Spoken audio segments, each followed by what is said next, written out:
Welcome everybody! This is the first video in a long time where I'm actually speaking, and it's the first one at all where I have a guest. It's an Englishman, not from New York, but living in Hamburg, Germany. He's a great synthesist and musician and composer. And his name is Peter Baldwin. Welcome, Peter. Hello, Michael. Hello, Michael. Okay. It's a pleasure to be here. I hope I pronounce your name correctly. Yeah. Should have asked earlier. Okay. No, that was completely fine. I thought a wonderful way to start the conversation would be to listen to some music by you. Sure. And I picked the opening track from your album Pale Fire. So let's hear that. Cool.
Very dramatic.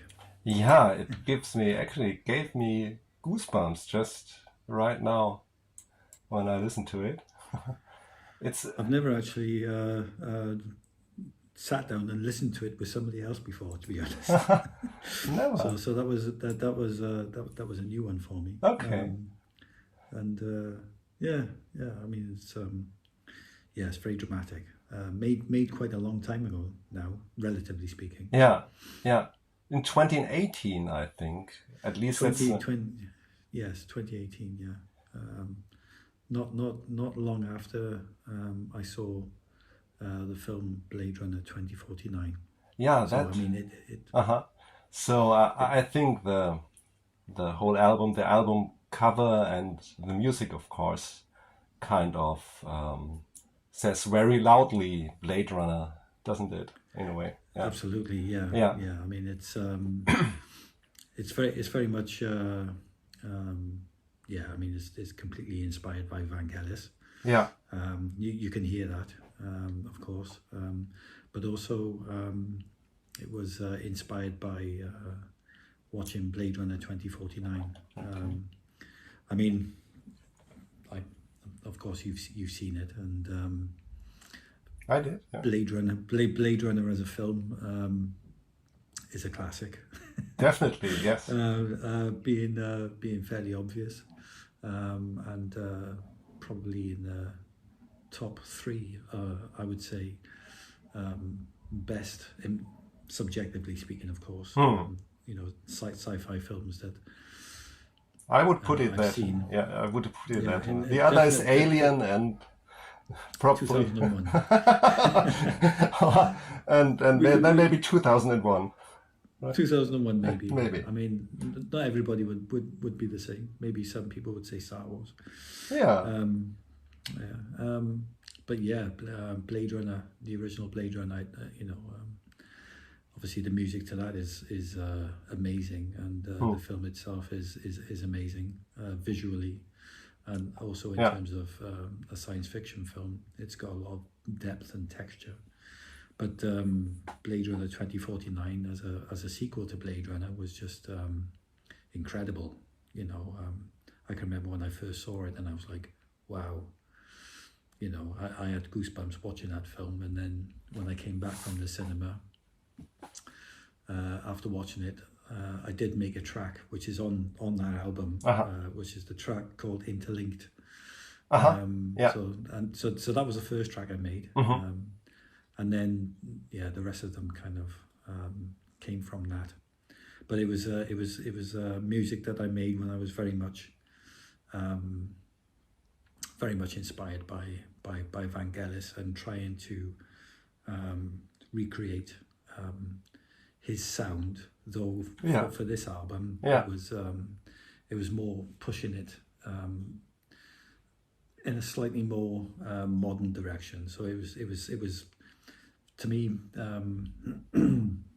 Vangelis' sound was kind of like, it kind of reached its peak around, well, I mean, it's all of his music is amazing, but the sound that that particularly resonated with me was that kind of period from like when he had his Nemo Studios, which was a studio he had based in London, and he was had that from late 70s, wasn't it? Yeah. Yeah, it was from, I think, 1975 to around 1986, 87. And yeah, that's where you kind of made Chariots of Fire and Mutiny on the Bounty, all of the soundtracks, Blade Runner. And then there's a whole bunch of studio albums, China, Buberg, Spiral, Heaven and Hell. All classics. One after the other. Yeah. And there was a sound in the kind of mid and in the late 70s, early 80s, where he was using obviously the CS80, the Roland VP330 with the strings and a whole bunch of other kind of instruments. Yeah. Do you happen to own a CS80? I don't, but what do you have? I use for this album. It was all software. It was all software instruments. But I bought a couple of years ago a Black Corporation's Deckard's Dream. I read about it. Which is a hardware clone of a CS80. Yeah. It's nowhere near as big or as heavy. It's something like this big. Yeah. And it's quite a fragile piece of kit. You know, but it does sound really, really nice. And when you play it with a keyboard with nice aftertouch and all that kind of stuff, then then it's it's I guess, I mean, I've never played the CS80, but you know, it sounds pretty good. Yeah. And then on this modular rack, which you can't see, it's off camera here. There's a module in that called Rachel. Oh, also okay. made by the Black Corporation. And that's a ring modulator. So the CS80's part. One of the kind of main things that gives the CS80 some kind of expression is the ring modulator. So you have the aftertouch. You got this ribbon controller on the CS80, and then there's also a ring modulator on there as well, which responds to aftertouch. And that also kind of adds a layer of expression to a modulation to the sounds. Yeah. And so I bought that additionally. So I had the CS80 bit, and then I've got the ring modulator separately. Yeah. And yeah, it's the closest I would probably get to having a CS80. And then the other thing that I've got is the hardware, the Behringer. We all love Behringer. Of course. The VC340, which is their clone of the Roland VP330, which is the string synthesizer. Ah, yeah. I didn't test that one yet. I know they have a couple of all kinds of synthesizers. I don't know them all, just a few. Okay. Yeah. So it's a little bit of a one-trick pony. It just makes strings. Okay. But it makes very nice strings, and it can also be a vocoder. I see. Yes. I think there were classic string synthesizers in the 70s. Anyway, like a Solina, I think. The Solina. So Behringer recently brought out their clone of that, which I also have because I love that sound too. Yeah. Korg made a bunch of vocoders. So yeah. I just recently bought the plugin from Cherry Audio, the GX80. Do you happen to know that? Ah, yes, that's the FM synth. Not really. No. No, it's a mix. Like they have the CS80 and the Yamaha GX1. Ah, okay. And of mix them together. The features of both. GX1 was was a prototype only, looking like a huge space organ. I think Rick Wakeman had one. Ah, okay. So I knew that Vangelis had, I think it was called a GX80 or something like that, or GX1. I can't remember, but my understanding of it was that it was like a very early FM synthesizer. That had aftertouch and all that kind of stuff on it. Yeah. And I think Vangelis used that for a lot of the stuff that he was doing in the 80s, but I think probably he used it on the album Invisible Connections. Ah, that's an interesting one too. Yeah. Which is a very experimental symphonic album. Yeah, it is. Yeah, so an interesting thing is that actually Pale Fire was the first album that I heard from you, and I at first I didn't know your name actually. I think, I'm not sure, but I think I stumbled upon it, and the project name, Rosen Corporation, it stuck with me and made me curious, but I couldn't quite place it. I think it's from Blade Runner, isn't it? Yes. It's that company who is making the androids, isn't it? Yeah. Correct. Yeah. So in Blade Runner, in the film, the company that makes the replicants is called the Tyrell Corporation. Tyrell, right? Yeah. Yes, but in the book, it's called the Rosen Corporation. Ah, it's from the book, right? It's from the Philip book. Kenneth Dick. Yeah. That's right. Yes. Do androids? He also wrote the book.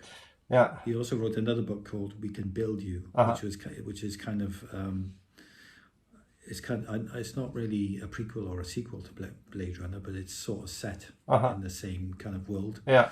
And the Rosen Corporation is in that, making replicants. Yeah. But I just went to the Bandcamp page, just like we did now, and thought when I saw the cover art, which is gorgeous, by the way. Who did that? Did you do that? I made that. Yeah. No, AI. No AI. No. It wasn't around at those days still. Yeah. No. Well, no. Maybe in some protozoic stage, but no. That was something that I created in ZBrush. But then most of the work was done in Photoshop. I just kind of created this 3D model of shapes, and then kind of rendered it out with a Z depth map. So you'd have this kind of dramatic depth, and then did the rest of it in Photoshop. So I think I once asked you, but I'm not sure. Are you a graphical designer actually? In the data? Yes. Yeah. Yeah. So I work in computer games.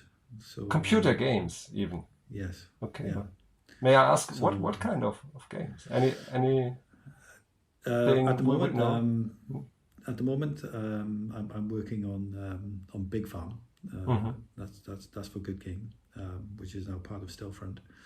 Prior to that, I was working on Empire, and these are free to play online strategy games. Yeah.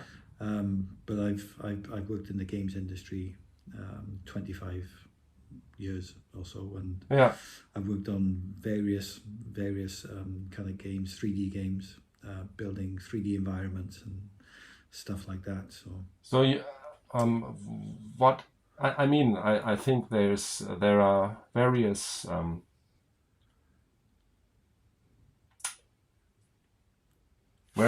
various things to specialize on. And what was your part is actually like designing or illustrating scenes or programming stuff or animating stuff. I've done a couple of different jobs. So I started off making kind of like aeroplanes and models of buildings and stuff, and then I went to making environments for action games. Okay. And then from there, I got into sort of doing user interface design. So I see. So now I'm a UI UX kind of designer. Okay. But my kind of official title is visual designer. So I'm kind of like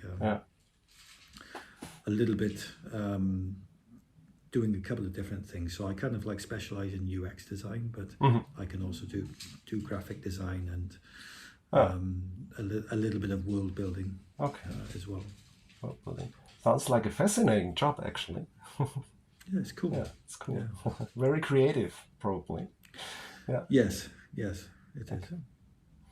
Yeah, wonderful. So that album, I mean, it was the first album happened to be the first album that I heard that was by you, and I was so impressed that I actually wanted to find out your name, and really I started to look out for you, I think, on Facebook, which I rarely do, but I just had the impulse to. So, but you probably started working in or making music much earlier, didn't you? Yes. So the Rosen Corporation was something that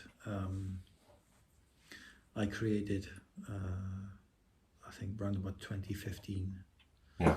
And it was because I wanted to create a new musical identity that was inspired by older kind of style, vintage synthesizer music, so Vangelis or Jean Michel Jarre and Tangerine Dream, and it was more me becoming self-indulgent, and thinking that I could recreate the music of my musical heroes, so to speak. So I mean, I kind of grew up listening to Oxygen Part 4, Jean Michel Jarre, and Vangelis. I kind of discovered Tangerine Dream later. Yeah. But the Rosen Corporation I created as a very much self-indulgent project to try and recreate this kind of sound. It was more of a technical exercise really to see what I could do with VST instruments that were the instruments that these bands or artists were using to see if I could get close to that kind of sound. Yeah, it's a nice challenge, isn't it? Yeah. And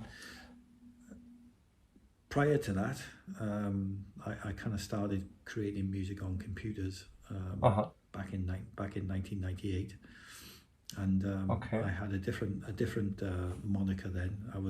I called myself S.A. Fred. Okay, why not? Which is an interesting, which was another Philip K. Dick reference. Okay, yeah. Which came from his book, The Scanner Darkly. Okay. And S.A. Fred is it stands for Special Agent Fred, and it's kind of like the alter ego of a guy who's undercover. So he's Special Agent Fred, but then when he's undercover, he's another guy called Bob Arctor. And he kind of gets involved with like drugs, and it gets a bit psychedelic, and he starts to lose touch with reality, and he gets confused about who he really is. I mean, it's kind of like the standard plot for many of Philip K. Dick's books. Probably, yes. Reality gets warped. Yeah. I'm not sure what reality is anymore, and who he is, and what's real and what isn't. Yeah. Right. So so that was S.A. Fred, and that music was more because I created that in around about 1998. It was very sort of dance music orientated, or it was a little bit sort of hip hop, trip hop, kind of experimental dance music, that kind of thing. But it was instrumental, or yes, did it have vocals? Oh. Yeah, I did experience.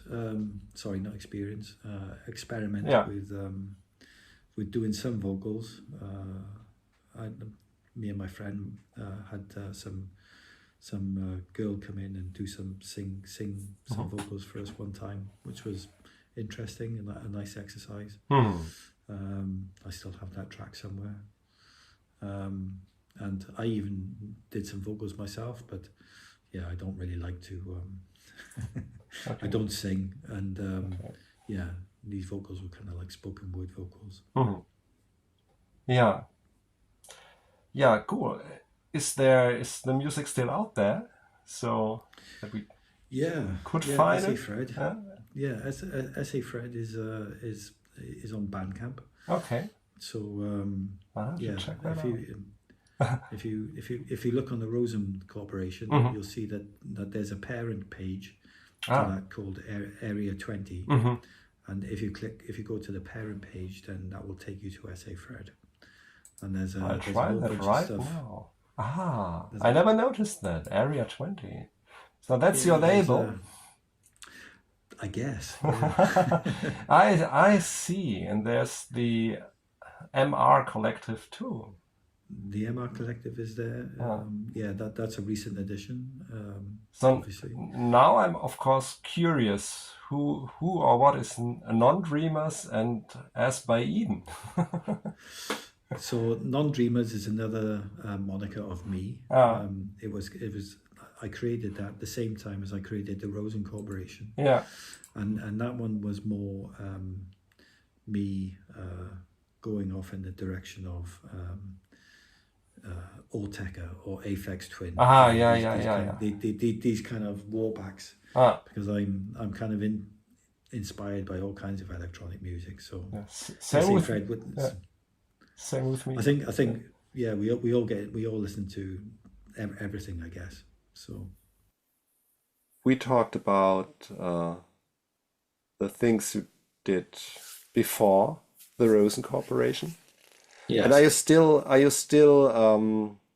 still doing these projects, or are they like closed or in hibernation, or From time to time, I still do music as SA Fred, yeah, and I've played a couple of live sets under the SA Fred moniker for Morphic Resonance. I played a okay, live set here in Hamburg as SA Fred last Christmas. So I still use the moniker from time to time. oh, Basically, it's where I do electronic music that is not Berlin School.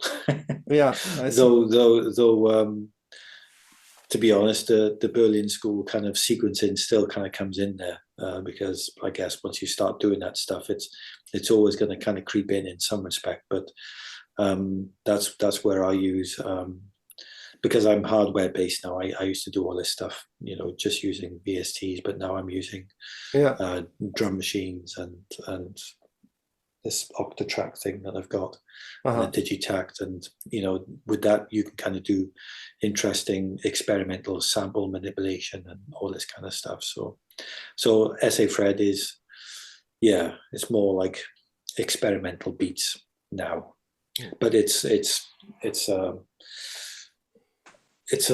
kind of identity I use less. It's only when I really fancy doing something different Okay. then I'll make something as SA Fred. What was your experience as far as the audience or the listener reaction goes, or was? So well, that's a really good question. So yeah, nobody listened to SA Fred. Really? No, not really. You know, Okay. but to be honest, I was never really too bothered about that because Yeah, I always enjoyed making the music. yeah. And it was only when I started to do music as the Rosen Corporation Hmm. that I started to pick up listeners. And Okay. I suspect that was because I guess there are a lot of Vangelis fans out there, Ah, and ah. people who like, you know, Tangerine Dream and that kind of thing. And I managed to create a sound that I guess resonated with some people. So Definitely resonated with me. well, thank you, Michael. but Yeah. but yeah. So it was only when I started making music as the Rosen Corporation that I started to get some people who were actually listening to my music, and then lo and behold, some people actually started buying it on Bandcamp, you know, which was really nice. Yeah. You know, I'm always amazed and humbled that people are prepared to pay money for the music that I've made. So I'm always grateful for that. Yeah. But yeah, it was only when I started doing that yeah, I guess Okay. people started discovering me, I guess, and that, you know, I'm not really known, but yeah, there are people who know, you know, in our niche, Yeah. electronic music kind of like community. I guess there are some people who know me now, like they know you, you know, and Oh, other please. people. So yeah, but I'm by no means well known. Yeah. I think it was Robert Rich who always says so many clever things in his interviews. Yes. And I don't know if you ever watched or read one. And very recommendable. Yeah. Okay. And and he once was asked how it is for him these days with so many electronic artists around. And I think he said we are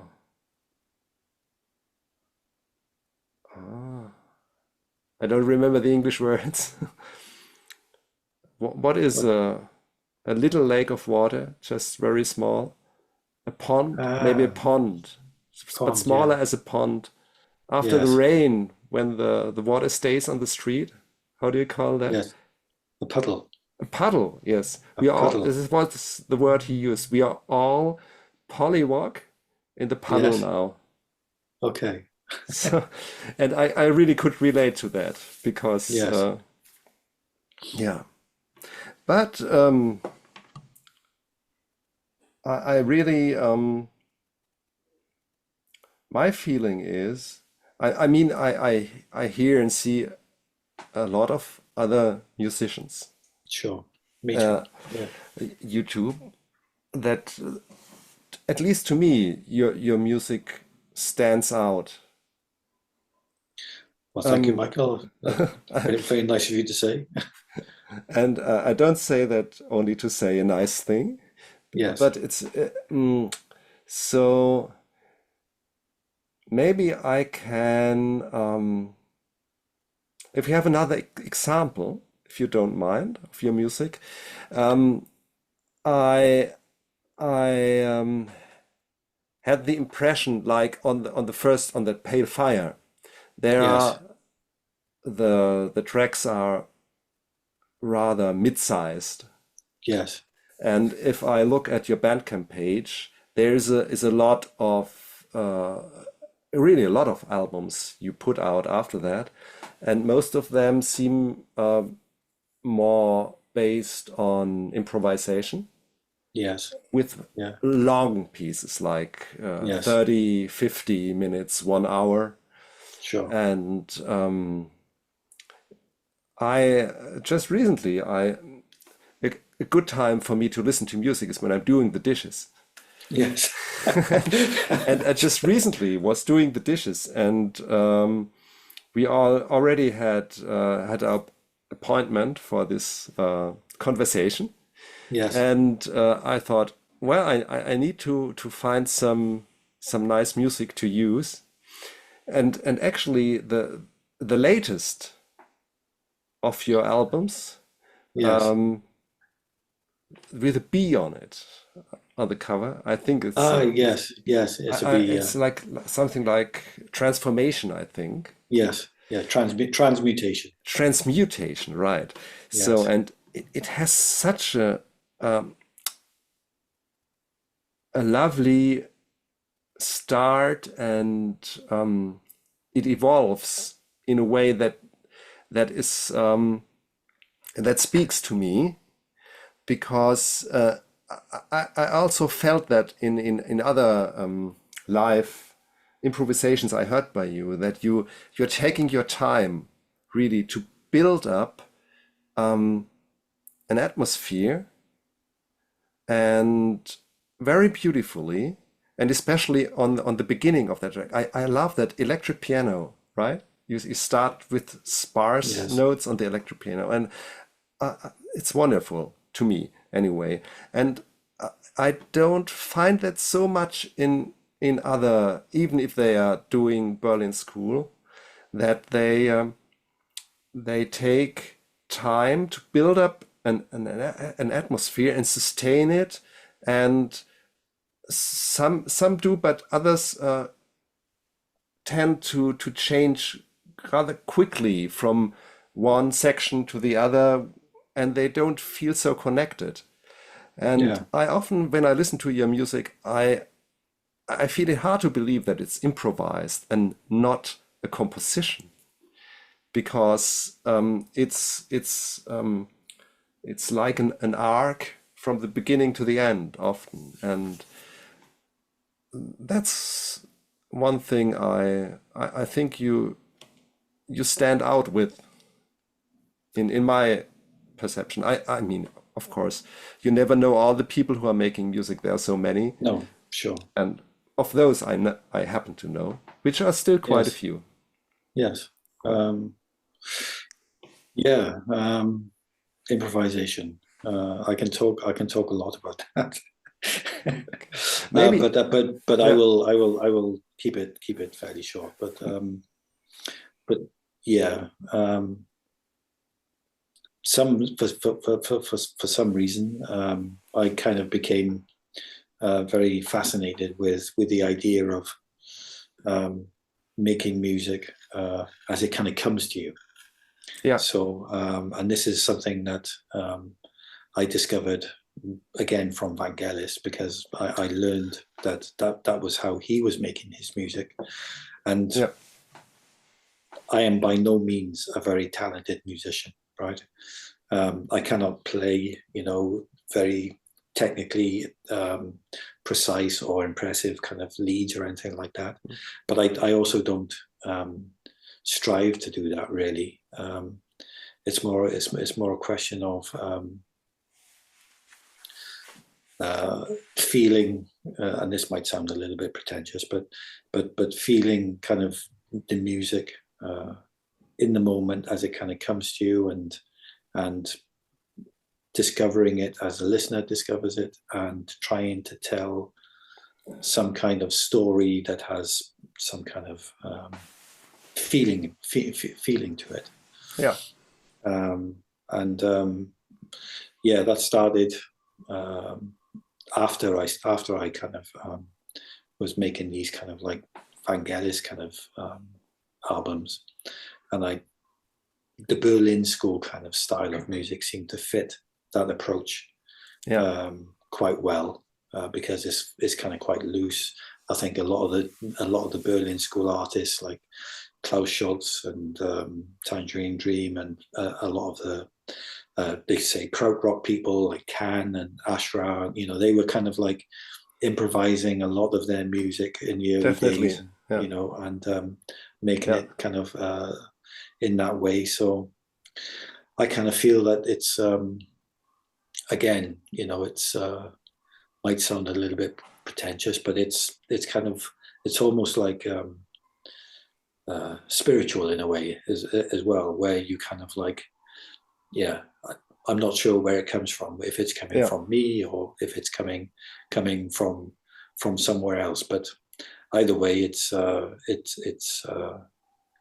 fascinating, and I just like to do it. I enjoy playing music like that now, and I find it difficult to do it how I used to do it, as in, sitting down and playing a sequence of notes, recording that as some kind of MIDI clip, and then layering up MIDI clips and then arranging it, which is how I made Pale Fire. Yeah. Now I prefer to just make it all. It's like a one-off performance, and then that's it. And sometimes it's rubbish, I think my hit rate is a little bit better than what it was now, but it's not. It's still not always perfect, So but that's also I think that adds to the magic. Yes. Yeah. And it's actually, speaking of magic, would you mind to if you just listen to the, I don't know, first opening 3 minutes of the album? Yeah, sure. Yeah. So people will know better what we're talking about. Yeah. So I'll go, okay.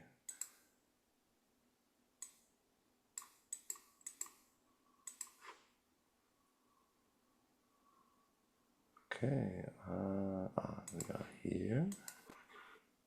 And we are here.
Well, so much for the moment.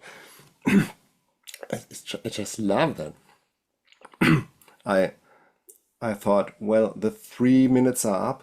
I need to find a place You where to can't. stop, but You can't. I didn't really want to stop. I have to say it's a little bit unfair to the rest, to the other 55 minutes, where you do all kinds of excellent Berlin School sequencing and other beautiful and evocative music that's also deserves to be heard. We just heard that very Yeah. lyrical, maybe you could say, which, by the way, reminds me also of Vangelis a little bit, and actually Yeah. of my personal favorite album by him, which is Opéra Sauvage, For Sauvage, yeah. And where he has a lot of electric piano, I think, on that one. yes, yeah. Opera Sauvage and Apocalypse des Animaux. Yeah, Vangelis. He's still influencing, I guess, how I'm approaching playing, I guess. Yeah. Huh? I was just going to say melodically. Melodically, yes. Yeah. Did you use an actual electric piano like a Rhodes, or is it a good plugin? For that piece, it was an electric piano on the Roland MC707. Mm-hmm. There's a nice electronic piano on that. What do you call it? A groove box sampler. Mm-hmm. Okay. And I was playing that on. I think I was using a key step, but at the moment I'm using a Yamaha Reface CP, which is this little keyboard, but it's got wonderful. It's only got like 5 sounds on it, but it's got two Rhodes. It's got like an old style 70s Rhodes and a more kind of like recent 80s Rhodes. But there's also a Wurlitzer on there, and another electronic piano. But they're really, really, really nice. I guess digital models of those pianos. and so I use that now. Okay. I thought there was a lot of feeling, like an expression in your playing, and that brings me to another thought that it came up when were already talking about Philip K. Dick and his Android universe. Yes. That actually it's all about AI, isn't it? In a way, yes. and how it interacts with humans, and and we had these great movies and books, and now we have to face AI while we're still here, living in the future now, obviously. Yes. And I think someone recently told me that AI would, like these music generators that are already available, we're already very good at producing Berlin School kind of music, because maybe that's a style that's easy to do for robots.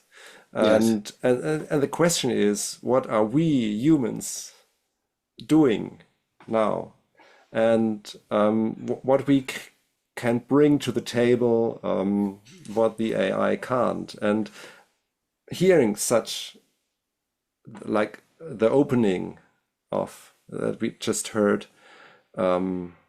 seems to answer that for me in a way.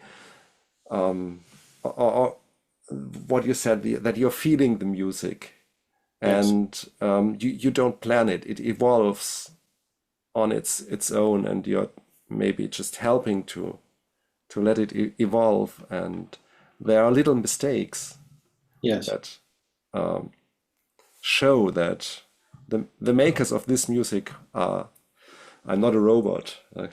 Yes. But is that something that you are thinking about in any way, or is it well bugging you?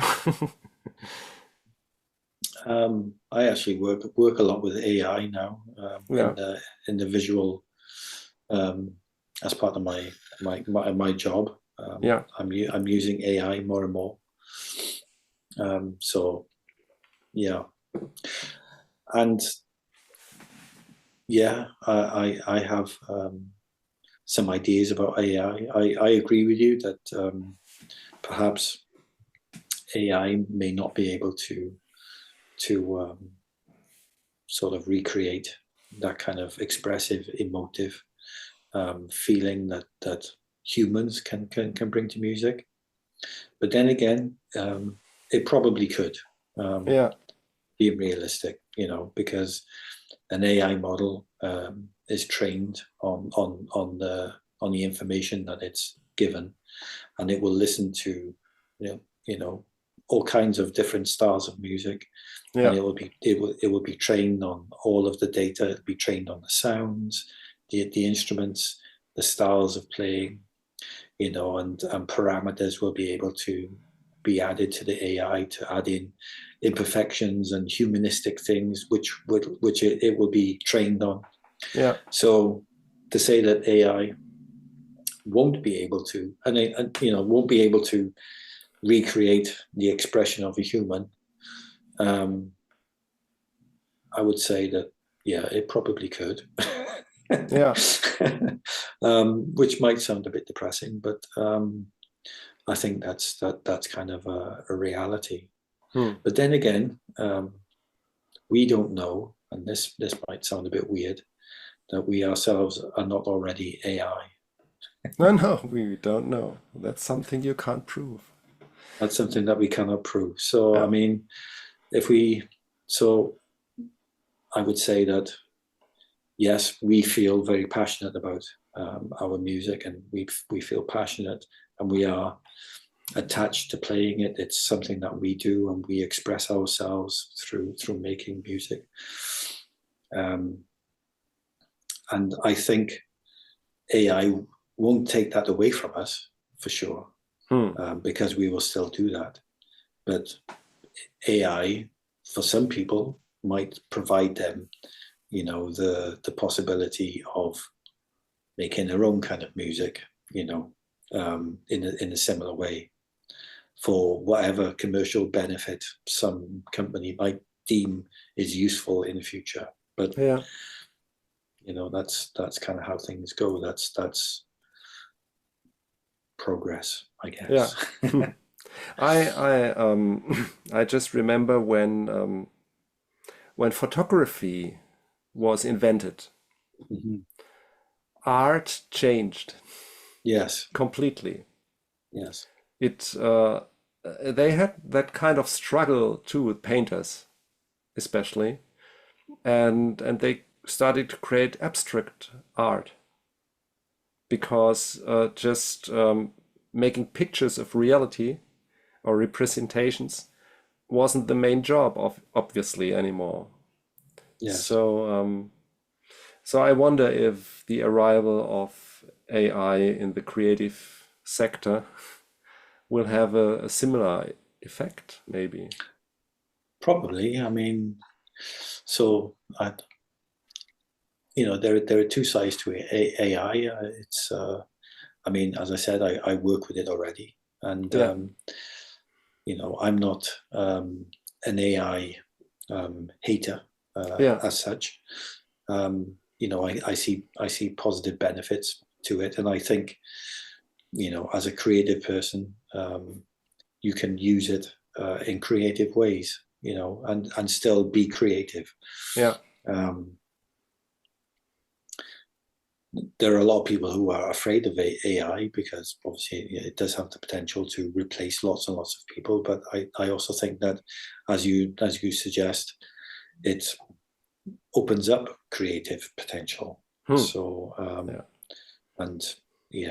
just like with painters discovering abstract art or creating new kinds of ways of creating art, then I guess in the future there'll be new ways of creating music, which might be just as exciting, if not more so, using AI tools. Who knows? But I think everything kind of goes in waves anyway. We're on a big AI wave at the moment, and which is cool, But I think as you see with like people buying vinyl records, after a big wave of digital music, people like to play very expensive now vinyl records on analog record decks, to get that kind of warmth again that maybe digital doesn't provide. So I think things kind of ebb and flow. There's different kind of waves of progress, and who would have thought that back in the 80s, like big huge analog synths kind of got taken away from the market, and it was replaced with like digital synths and all these very nice sounding stuff for the time. But then we live in a time now where analog synths are kind of making a comeback. And are available as emulations on computers at the same time. At the same time, yeah. So everybody, has, depending on what they want to achieve, they can either make music on their computers, which is cool. You can make amazing music on a computer, or if you end up becoming a hardware gas-fueled person who wants to buy lots and lots of hardware stuff, then you can also go that route as well. So awesome. Okay.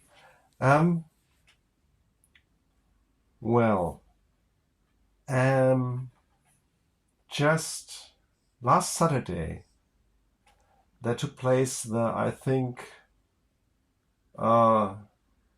53rd installment of Morphic Resonance series of online concerts.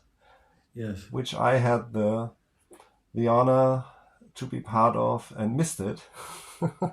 It was really crazy. I couldn't. I didn't remember it at all because I was really down with fever and headache, and I think at some point in the morning I had logged in on my computer and just went away in the living room, was on the sofa, and when it was dark I came back to just switch it all off, and then I saw I couldn't believe it. Yes. Yeah. But I think that's a great series of events that you created along with your guests. And how did that come about?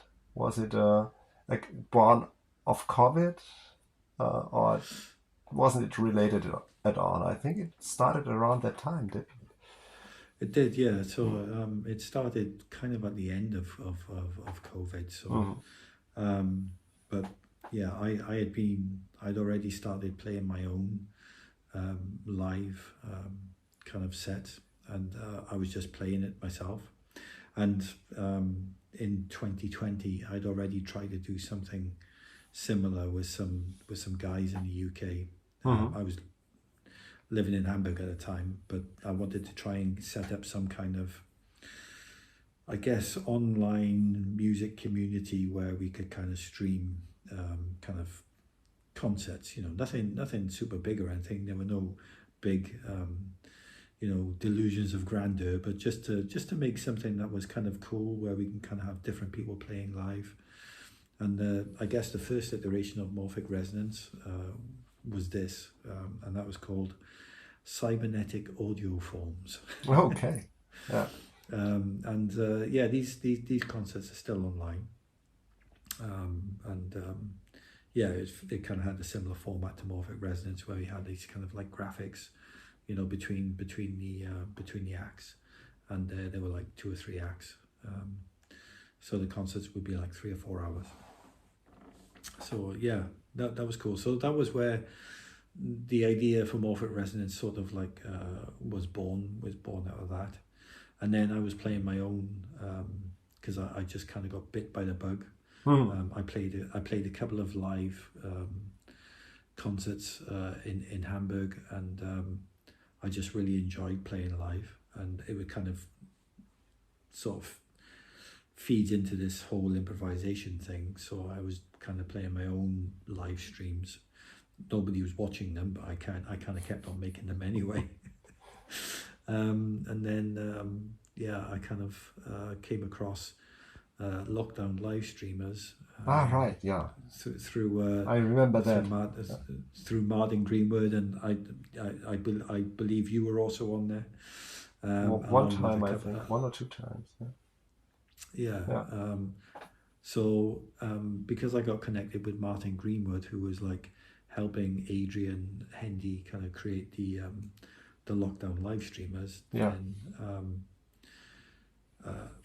basically Martin said, "Oh, why don't you appear on Lockdown Live Streamers?" So I kind of approached Adrian, and sure enough, I was, I got asked to play, and then unfortunately, the event that I was going to play in got cancelled. I can't remember the exact reason why. And then Lockdown Live Streamers unfortunately stopped. So in lack of lockdowns, maybe. I guess, yeah. It just kind of stopped, which and I was disappointed. I wanted to play, and I was excited about it. But there we go. I mean, that's the way it goes. And then I was talking to Martin, and we kind of decided, well, since we were both going to play on this lockdown live streamer thing, we said, oh well, let's just do our own thing. Let's just play live anyway. Yeah, and we called it Morphic Resonance, and so the first event was myself and Martin,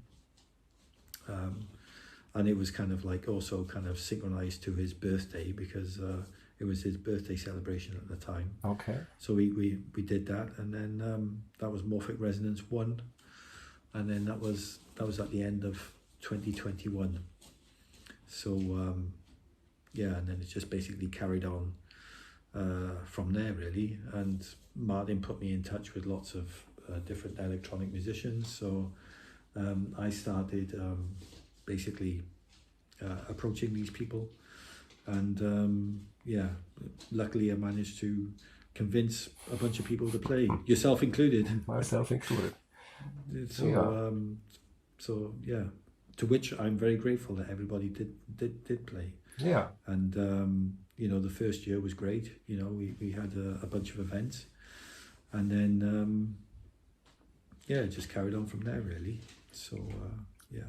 I think there is how to say that in English. There is a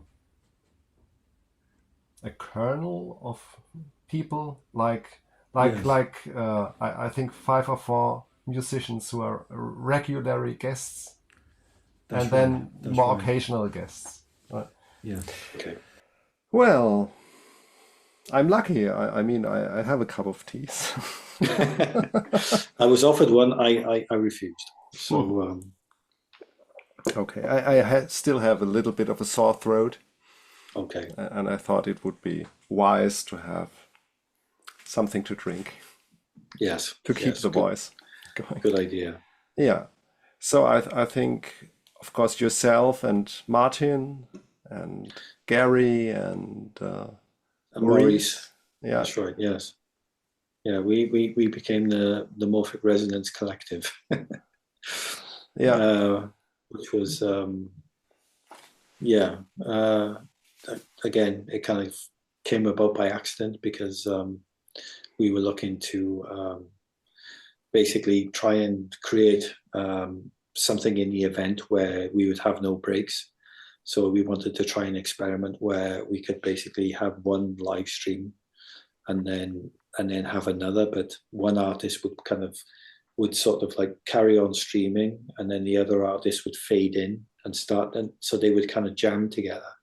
So we did an experiment where Martin, Maurice, and Gary, I had the 3 channels, and I was mixing between them in OBS, and it was cool. It was like they were jamming in real time, and I was basically mixing them in and out and all this kind of thing. And yeah, that's when we decided to try actually jamming on live. And I'd already started doing some online jams with another guy who lives in Hamburg now, but he was living in near Heidelberg. A guy called Philip. He I was born in Heidelberg. Ah, actually. okay. He's a Buddhist, and he basically was living in this kind of like Buddhist kind of center near there. And yeah, we were doing online jams using Sonobus, and he's got like all of the sort of acoustic percussion like what I got, but he's got more of it, and it was his inspiration that got me into all this. Yeah, and he's kind of playing flutes and the percussion, and he's got some other kind of bits and pieces, and we did some jams using Sonobus. So this, and then because I'd done these jams with Philip and it worked using Sonobus online, then we used the same software for myself, Martin, Gary, and Maurice, and yeah, we did a bunch of jams, and we thought, oh yeah, this is kind of working. And we were having a nice time. It was good. And there are so just a technical question. How is the timing? I mean, you usually have delays. Yes. How do you tackle that, or is there a solution in the software? Software works so that there's a very low latency, but there is a delay. But somehow the tool manages to make it work. I mean, you could never play, like synchronized rhythm stuff. Okay. So for ambient music, if one person's doing sequencing, then it's perfectly okay for the other people to kind of play pads or leads and stuff over the top of that. Yeah. So the way that it kind of worked was that if one person's doing rhythm, then the other people are playing over the top of that. Okay, I see. Yeah. And then the other kind of question was, well, there was 4 of us. How do 4 people, four electronic musicians kind of work together? Because 4's that's quite a lot of people. But we managed to find a way to kind of make it work. And as we kind of did more and more sessions, we kind of worked out the structure of how to do it. And you need a discipline, I think. Exactly. Yeah. More active listening and not automatic noodling. Not automatic noodling. So the danger is, and this is kind of what happened at the beginning, is like everybody's playing. Yeah. Somebody's doing the sequencing and everybody wants to play something. So it's like really noisy. There's lots and lots of stuff going on. But then the more we played, we started to realize, okay, well, there's 4 of us, we have to hang back, and we got to recognize when somebody else was kind of doing something that, okay, well, that's good. It doesn't need anything else. I'll just hang back. Yeah. So I guess we kind of learned that, but it took 9 sessions. So we did 9 hours of sessions, which is pretty cool. We started last November, so more or less nearly a year ago now. And we played together live in person 2 weeks ago in Rugeley at Awakenings, which was really cool. Yeah, that must really be a great event each year. It's amazing, yeah. There's a lovely audience there. They're all electronic music fans. There's some people traveling there from Germany. I know Alfred Arnold travels there. He has a friend called Heiko travels there, who I met when I was there, and a bunch of other people. I never made it, unfortunately, so far. Yeah, I think at one point years ago, Phil even invited me. Ah, okay. But we don't had a car back then, I think, and yes, we have one now, but it's still we're not really used to travel much, and at that time I had no idea how to get my synths there, and each year when I see the announcements, I remember that. Yes. And wonder if I could do it now, and if I should approach him again or something. But I'm sure he would be happy to invite you again. Well, maybe. Let's see. I think for me, I mean, obviously traveling to the UK with a bunch of synthesizers is a little bit daunting. I was quite fortunate in that I asked Mike Parrott, okay, who's played on Morphic Resonance many times, if I could borrow his Wave State and his 2 SH01s, and he very graciously allowed me to borrow his equipment. Yes. And I also borrowed a Keystep Pro from Maurice and a Keystep from Martin. and a MIDI controller keyboard from Gary. Okay.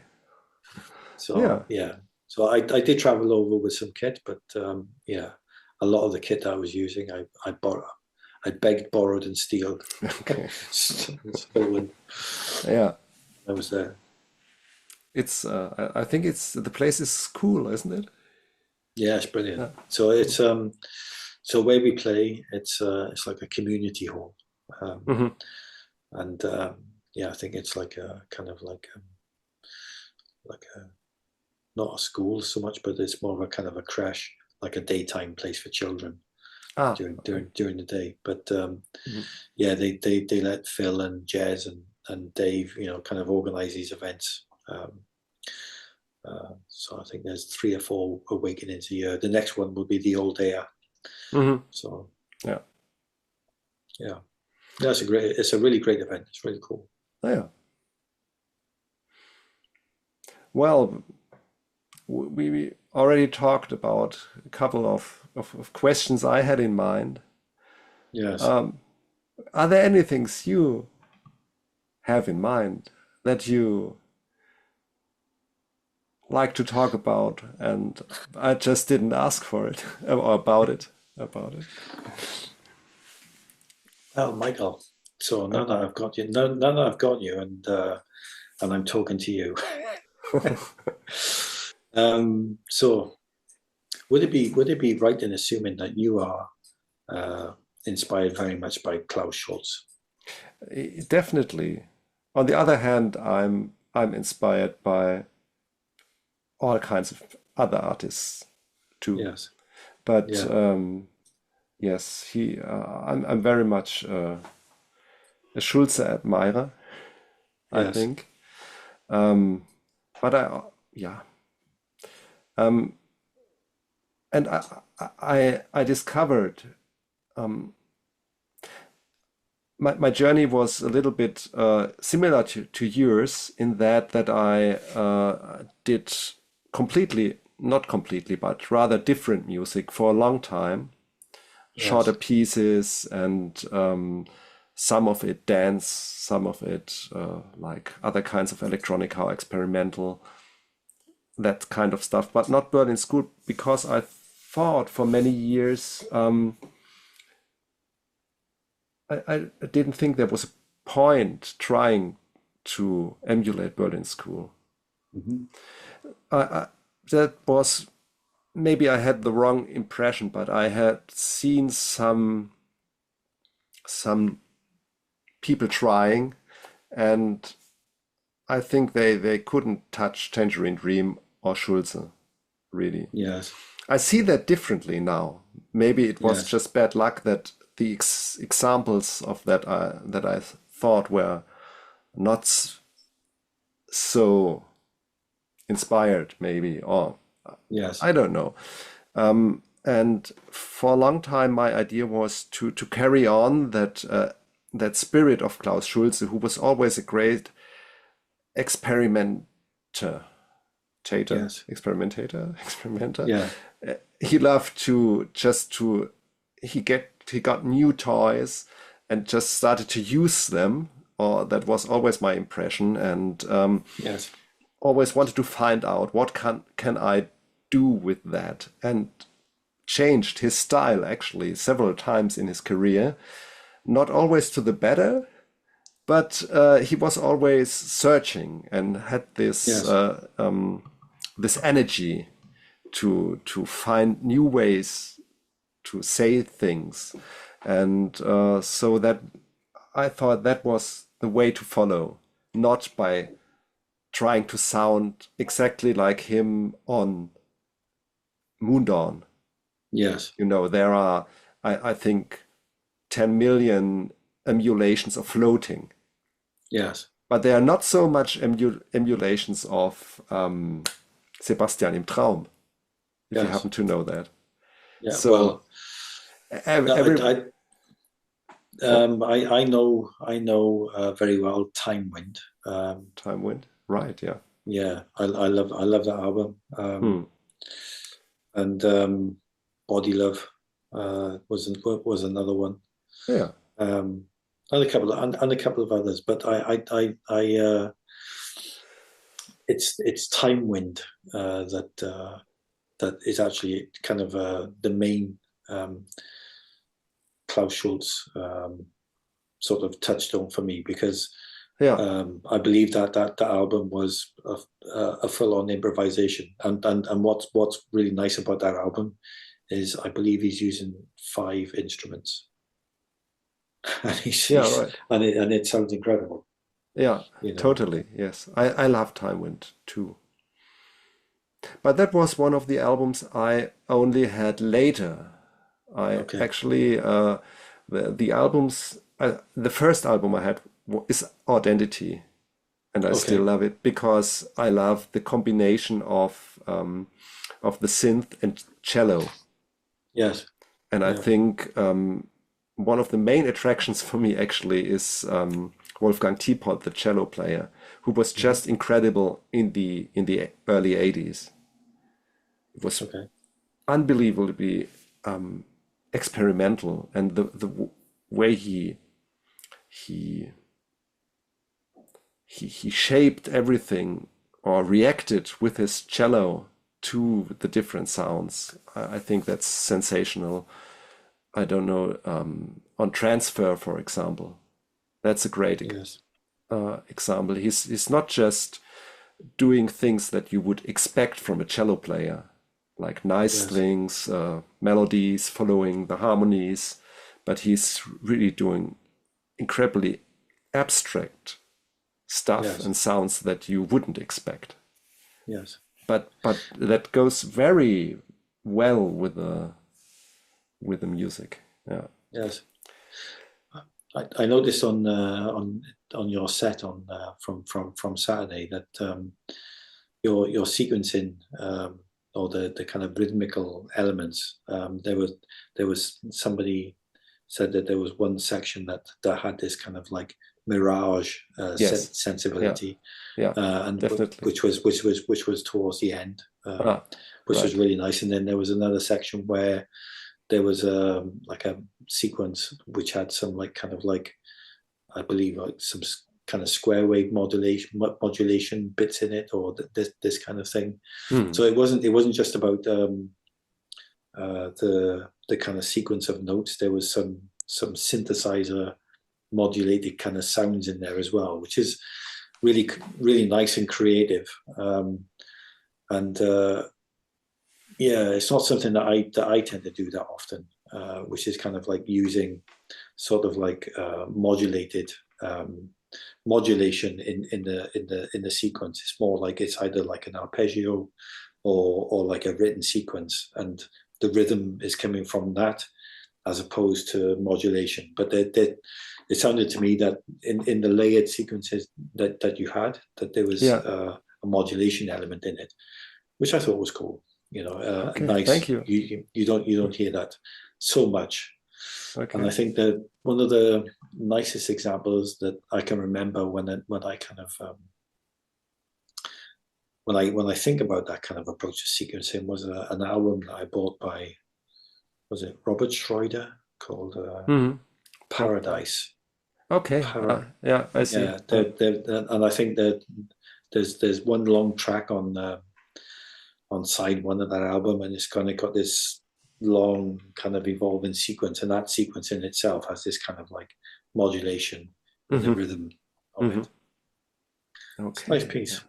Yeah. That was when there wasn't so much electronic music. I mean, there was a lot, but you still could listen to all of it. Yes. Or almost all of it. Yes. No. Yeah. And it's really difficult today, even if you have the best of wills. There are not enough hours in the day. No. To listen to it all. No. So you listen to the stuff that I guess resonates the most with you, and then once in a while you kind of like discover something different, and then But I have to admit that at some point I noticed that when I'm listening to too much other people, that I'm like, the bass is so great in that track. I need to have bass like him, and the next one I start to I want to emulate everyone at the same time, which of course I can't do anyway, but I lose my own inspiration in the process. And I thought it's better for me to concentrate on some people I look up to, or that I get inspiration or orientation from, but not too many, because I lose myself in the process otherwise. I don't know if you ever experienced something similar.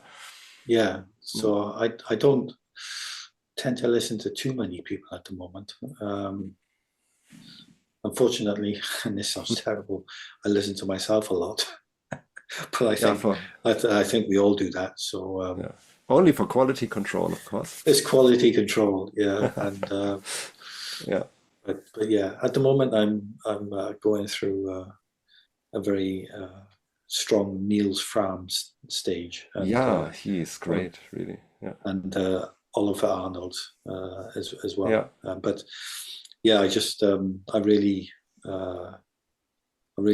love what Nils Frahm does, kind of playing the piano, and the way that he kind of creates these very long,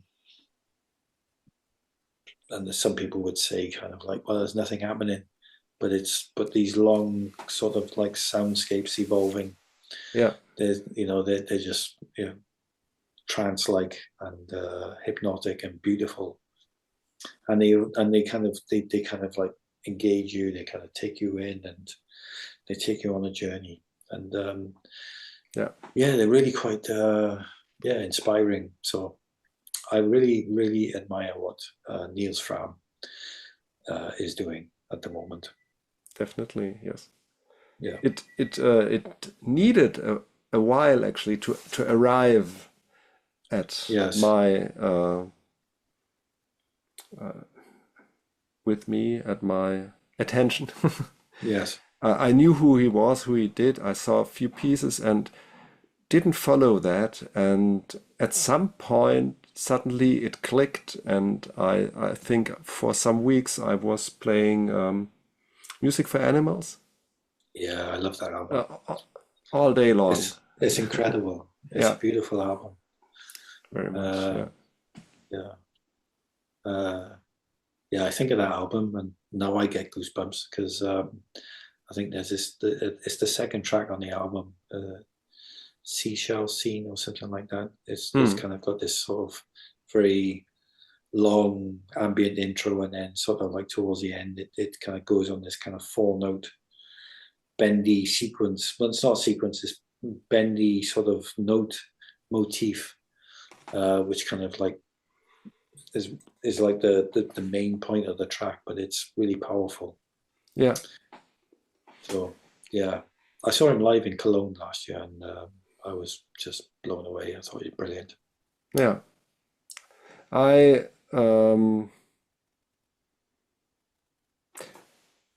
almost went to the concert in Frankfurt. Okay. But then it was too pricey at the time because it was, I think, at the Alte Oper. Okay. And the prices were accordingly. And at that time, I thought, well, not now. Yes. Yeah. Well, if I get the chance to see him again, I will most certainly go and see him again. Yeah. Because I saw a couple of people last year. I saw Nils Frahm. I saw Tangerine Dream twice, and I was really impressed with Tangerine Dream. When I saw them in the Leiserhalle in Hamburg, I was in a much better position. I was kind of higher up. Okay. And they were. But I was a bit angry at them. Okay. Because I had tickets for their show in Karlsruhe, which was the first show after they returned from the States. Okay. And they canceled it. Oh no. Yeah. I don't know why. And now they announced they will be in Frankfurt early next year. And maybe I'll go there. It was a good concert. I enjoyed it. I saw them in Bremen with my friend Philip, and then I went on my own to the Leiserhalle in Hamburg.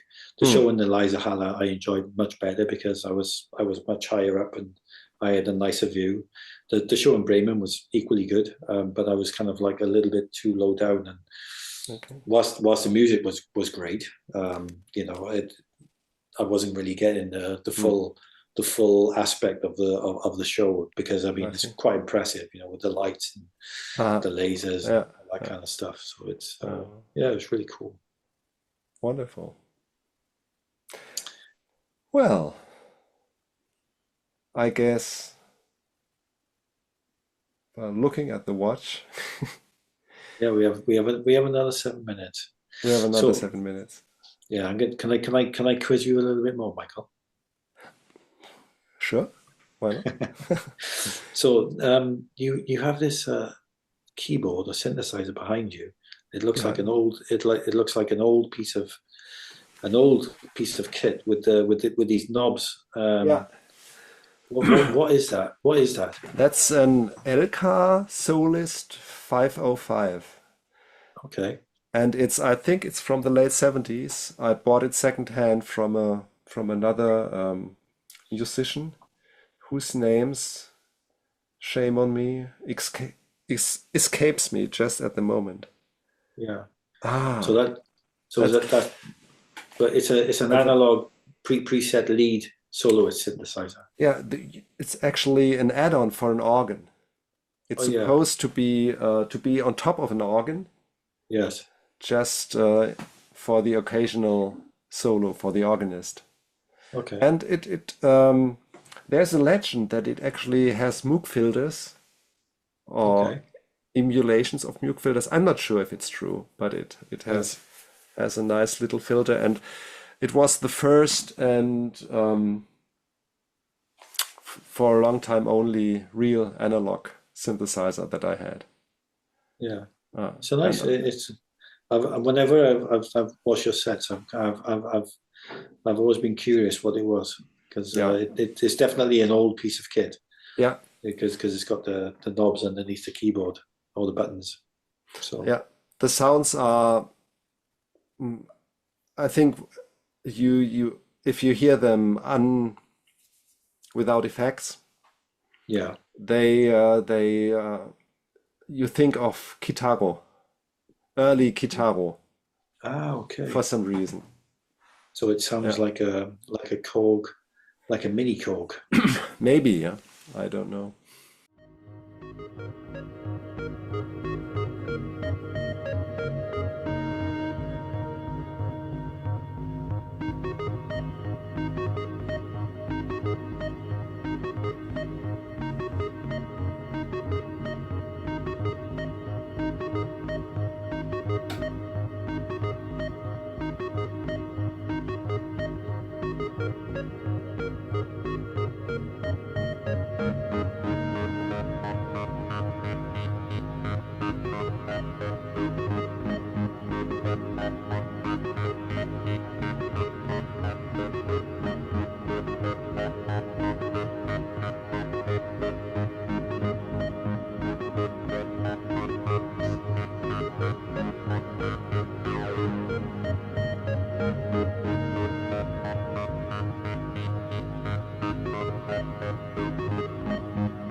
Yeah. Ah, cool. I don't use it that often anymore because I have the Behringer Model D now and Yes. and the DeepMind 6, which have nice warm lead sounds. Yes. And the ELKA tends to sound a little sharp, a little thinner, and yeah, it's nice when I want to play faster solo. Not Yes. that I'm a very good player, but it's easy to play on those keys a little faster than on the other keyboards. Okay. They are very light. Yeah. And yeah, I wanted to say that when you've done your very fast kind of like, and you kind of do this long keyboard, so, you know, kind of up and down the keyboard. yeah. I'm always very impressed with that, Michael. That's really cool. Okay. I can't do that. Well, but really, what you said about yourself, I can't properly play any instrument either. Really, I Yeah. can pretend for long enough to play a solo, Yes. but well, I think I can play one or two simple songs on a piano, and I Yes. played them badly. Okay. Well, But anyway, yeah. I enjoyed that piece that you played in 2022. You played a 20 or 25-minute section Yeah. on the piano, Yeah. and I think there was a lot of emotion in that piece when you were playing. Yeah, that was that moment. Really, that was the start of the war in It Ukraine. was, yeah. And I was so terribly depressed at that moment. Yeah. I think the music still sounded much more lighthearted than how you I felt. really felt, but that was just how it came out, how it wanted to be. Yeah. I was impressed by that. That was really cool. It was a set of two halves. The first bit was that you had your piano section. Yeah. But it was just because I was so.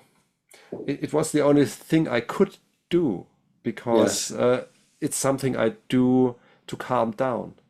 Yes. I was too upset to handle the technical aspects of the synthesizers at that moment. I needed to have a transition in order to be able to do that.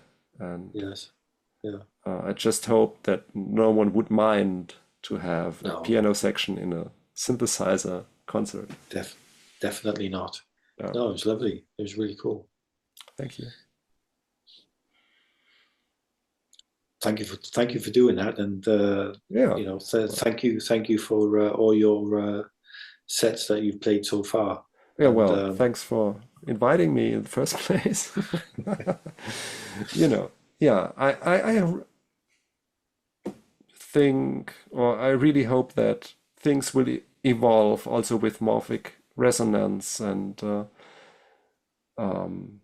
maybe this conversation that we had this evening will invite 2 or more or 3 or more people to discover that. Yeah, that would be cool, and I'd be grateful for that. That would be great. And of course, you know, I would be asking you to come back again next year. Yeah, I'm prepared for that. Sure, I will be delighted. And you know what? It's nice to actually talk to you, Michael. You know, so it's a pleasure, and I'm grateful that you asked me to have this conversation. So it's nice to talk to you. Yeah, same thing here. Nice that you agreed to be a guest here, and I guess see you soon. Yes. Hear you soon, some way or other. Likewise. Likewise. Okay. Cool. So. All right. Yeah. Have a nice rest of the evening. You too, and take care. Take care. Okay. Cheers. Bye.